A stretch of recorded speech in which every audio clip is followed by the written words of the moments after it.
Hello friends, welcome to Shanthi channel. இன்றைக்கி நம்ம சேனலில் அதிக சத்துக்கள் நிறைந்த முருங்கைக்கீரை சூப் எப்படி செய்யலான்னு நம்ம இன்றைக்கி பார்க்க போகிறோம். இந்த முருங்கைக்கீரை நம்ம எளிதில் கிடைக்கக்கூடியது, விலையும் ரொம்ப கம்மி. எங்கள் ஊர்லலாம் இது எல்லார் வீட்லேயும் இந்த முருங்கை மரம் இருக்கும். ஃப்ரீயாகவே ஆஞ்சி நாங்கள் கீரை கூட்டு இந்த மாதிரி சூப்பு எல்லாமே செஞ்சு சாப்பிட்டுக்கலாம். வாங்க நம்ம இதை எப்படி செய்யலான்னு பார்க்கலாம். அதுக்கு முன்னால் நம்ம இது ஒரு சில நன்மையில் பார்க்கலாம். இது இரத்த கொதிப்பு உள்ளவங்க இதில் சூப்பு போட்டு தினமும் குடித்து வந்தோன்னா இரத்த கொதிப்பு நல்லா குறையும். இதில் கால்சியம், மெக்னீஷியம், இன்னும் நிறைய சத்துக்கள் நிறைஞ்சிருக்கு. கர்ப்பிணி பெண்கள் முருங்கைக்கீரை தினமும் எடுத்துகிட்டு வந்தாங்கன்னா நல்லா ஹெச்பி லெவல் நல்லா இன்க்ரீஸ் ஆகும். இரத்த சோகை உள்ளவங்க இந்த கீரையை டெய்லி சாப்பிடுவாங்க. நல்லா பலன் தரும். வாங்க நம்ம இதை சூப் எப்படி செய்யலான்னு பார்க்கலாம். கீரையை நல்லா கழுவி வச்சுருக்கேன். இதை நம்ம ஒரு பாத்திரத்தில் மாற்றிக்கலாம்.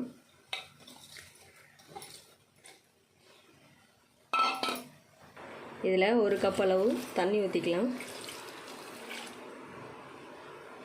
இதில் பொடியாக கட் பண்ணி வச்சுருக்க சின்ன வெங்காயம், இதில் ஒரு 5 பல் பூண்டு நச்சு வச்சுருக்கேன். இதை நம்ம நல்லா கொதிக்க வச்சுக்கலாம்.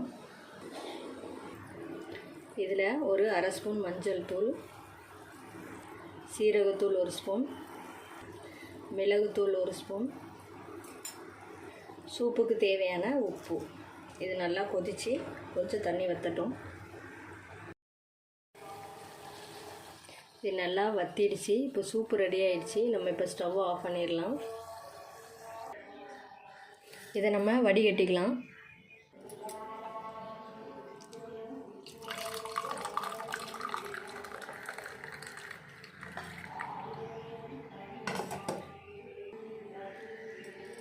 இப்போ சூப்பு நல்லா கிளாஸில் ஊற்றியாச்சு. இது குடிக்கிறதுக்கு ரொம்ப டேஸ்ட்டாகவும் இருக்கும், ரொம்ப ஹெல்த்தியானதும் கூட. அதிக மருத்துவ குணங்கள் நிறைந்த இந்த முருங்கைக்கீரை சூப் நீங்களும் செஞ்சு வீட்டில் உள்ளவங்களும் கொடுங்க. இந்த ரெசிபி உங்களுக்கு பிடிச்சிருந்துச்சின்னா லைக் பண்ணுங்கள், கமெண்ட் பண்ணுங்கள், இந்த வீடியோவை ஷேர் பண்ணுங்கள். மறக்காமல் சாந்தி சேனலை சப்ஸ்கிரைப் பண்ணிடுங்க. சைடில் உள்ள பெல் பட்டன் கிளிக் பண்ணி வைங்க. அப்போ தான் நான் போடுற ஒவ்வொரு வீடியோவும் உங்களுக்கு உடனுக்குடன் வரும். தேங்க்ஸ் ஃபார் வாட்சிங் ஃப்ரெண்ட்ஸ்.